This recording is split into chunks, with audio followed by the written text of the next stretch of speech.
আজ সবার প্রিয় ডিম। যে যতই মাছ মাংস খাক না কেন ডিম প্রত্যেকের প্রিয়। তাই আমি আজ 4টে ডিম নিয়েছি।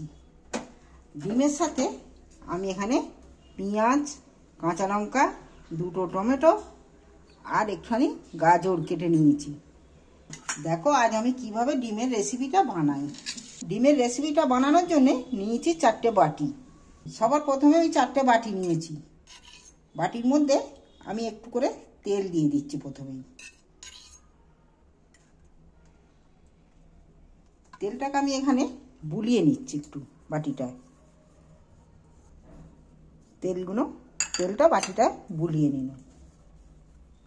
তেলটা বাটিটা বুলিয়ে নিন কেন, তাহলে বাটিটায় কিছু যে কোনো জিনিসই করতে যাইনি কেন লেগে যাবে না, জড়িয়ে যাবে না। এইবার আমি একটা একটা করে ডিম ফাটিয়ে নিচ্ছি, বাটির মধ্যে দিয়ে দিচ্ছি।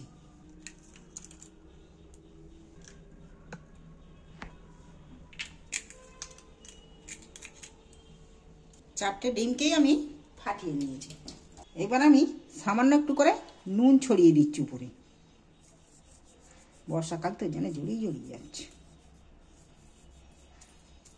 সামান্য একটু করে নুন দিয়ে দিন। একই সাথে গুঁড়ো করে কাটা পেঁয়াজ, দেখছো গুঁড়ো গুঁড়ো করে কেটে রেখেছি, গুঁড়ো করে কাটা পেঁয়াজ উপরে ছড়িয়ে দিচ্ছি অল্প করে।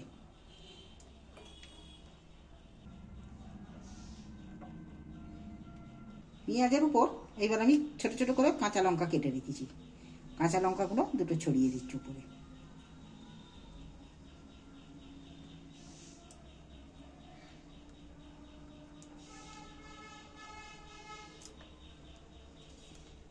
কাঁচা লঙ্কাগুলো দেওয়ার পর এখানে আমি গাজর গুঁড়ো গুঁড়ো করে কেটে রেখেছি, গাজরগুলো উপরে দিয়ে দিচ্ছি 2টো।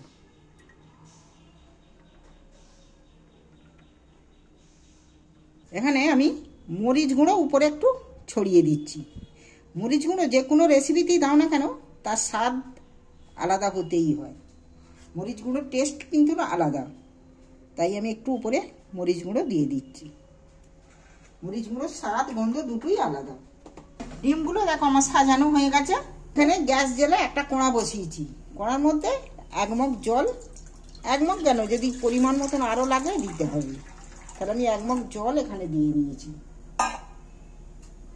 নিয়ে আমি এখানে একটা স্ট্যান্ড বসিয়ে দিচ্ছি।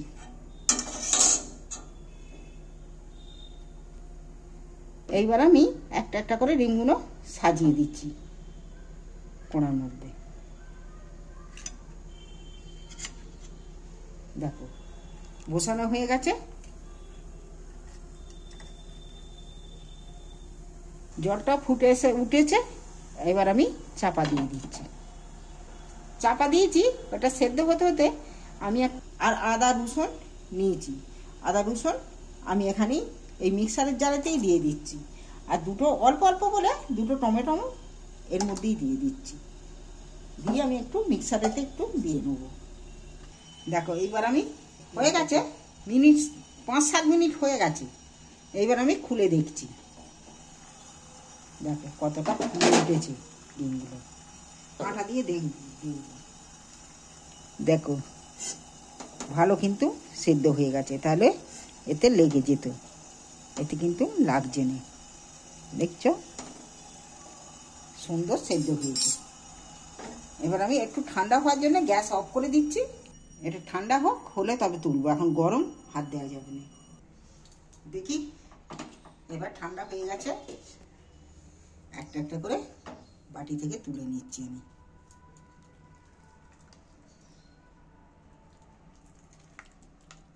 দেখো একদম ফাইন উঠেছে। এবার 4টে বাটি থেকে তুলে নিচ্ছি আমি।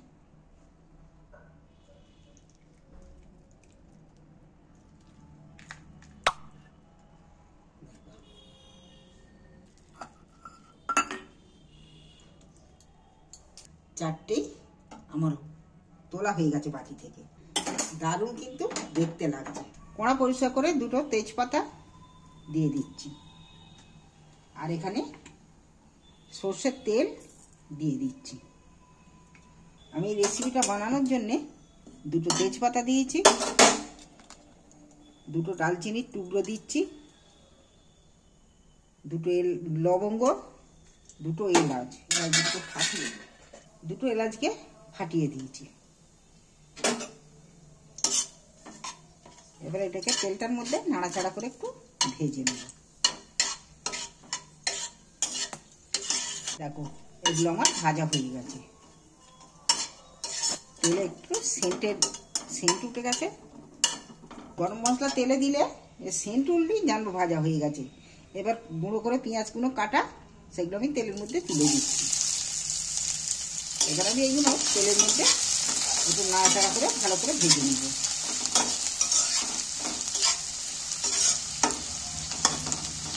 পেঁয়াজটা নরম হওয়ার জন্যে আমি সামান্য একটুখানি নুন দিয়ে দিই। এবার নুনটাকে পেঁয়াজের সাথে দিয়ে দিই, দিয়ে দিলে খালি পেঁয়াজটা খুব তাড়াতাড়ি নরম হয়ে যাবে। পেঁয়াজগুলো আমার ভাজা হয়ে এসেছে, আর একটু নাড়ি। পেঁয়াজগুলো কিন্তু আমার ভাজা হয়ে গেছে। টমেটো আদা রসুন একসঙ্গে পেস্ট করে রেখেছি। এইবার আমি দেখো পেঁয়াজটা ভাজা হয়ে গেছে, এইবার আমি টমেটো পেস্টটা আর আদা রসুন একসাথে দিয়ে দিচ্ছি। টমেটো আর আদা রসুন পেস্ট করাটা ভালো করে ভেজে নিচ্ছি, যাতে না কাঁচা গন্ধ ছাড়ে। তা নাহলে এই রেসিপিটা কাঁচা গন্ধ ছাড়লে খালি মাটি হয়ে যাবে। ভালো করে ভেজে নিলে তাহলে আর গন্ধটা ছাড়বে না।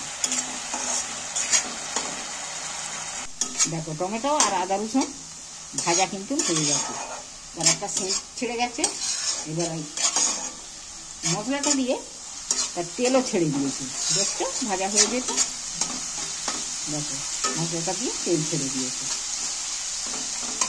এখন আমি টমেটো মিক্সার ধোয়া জলটা দিয়ে দিচ্ছি সাইড দিয়ে। এখানে কাশ্মীরি লঙ্কা 1 চামচ দিচ্ছি, পরিমাণ মতো নুন ঝাল, যেটা ঝালের জন্য নুন দিচ্ছি, হলদিও দিয়ে দিচ্ছি, কালারের জন্য হলদি দিলাম। এবার ঝালের জন্য অল্প একটু লঙ্কা গুঁড়ো দিচ্ছি, 1/2 চামচের মতো লঙ্কা গুঁড়ো দিচ্ছি। এবারও আমি আবার ফের এটাকে ভালো করে ফের ভাজা ভাজা করে একটু কষিয়ে নেব।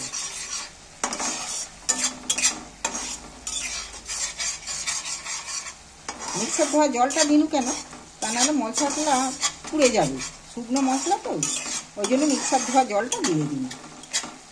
জলটা কাজে লেগে গেল আর মশলাটা ভালোভাবে ফের কষা যাবে। দেখো মশলাটা আবারও কষা হয়ে গেছে, ফের তেল ছেড়ে দিয়েছি। লঙ্কা হলুদগুলো কষা হয়ে গেছে, দেখছো ফের তেল ছেড়ে দিয়েছে। একই সাথে নিয়েছি আমি খানিকটা টক দই। টক দইটা আমি ফাটিয়ে নিচ্ছি। এখানে টক দইটা আমি দিয়ে দিচ্ছি।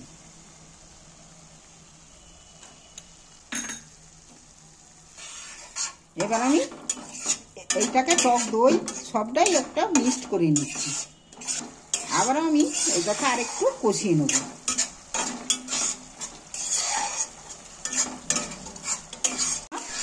এইবার সম্পূর্ণ মশলাটা কষানো হয়ে গেছে, দেখছো সে তেল ছেড়ে দিয়েছে মশলাটা কষিয়ে।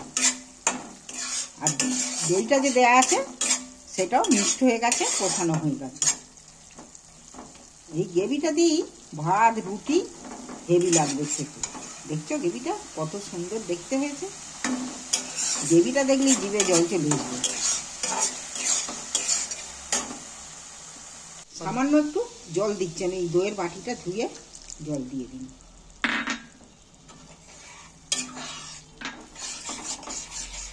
এতে জল খুব বেশি লাগবে না, তা লাগবে না বলে দুগুনি তা নয়, দেবো।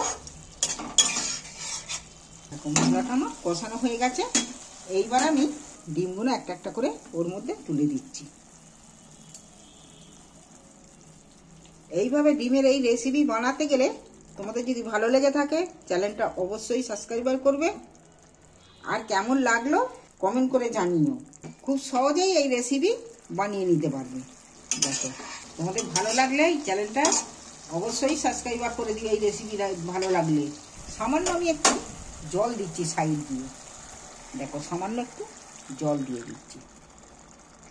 যাতে মশলাগুলো ডিমটার মধ্যে ঢুকে আর ডিমের স্বাদও মশলাটার ভেতর চলে আসে।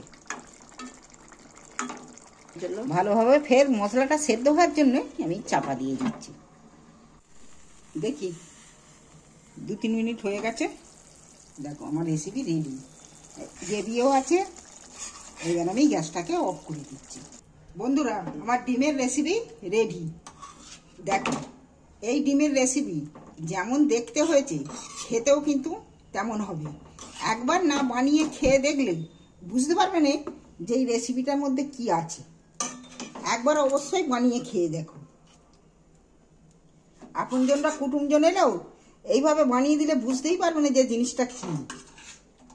খেলে তবে বুঝবে যেটা ডিম। ভালো লাগলে চ্যানেলটা আমার অবশ্যই সাবস্ক্রাইবার করে দিও।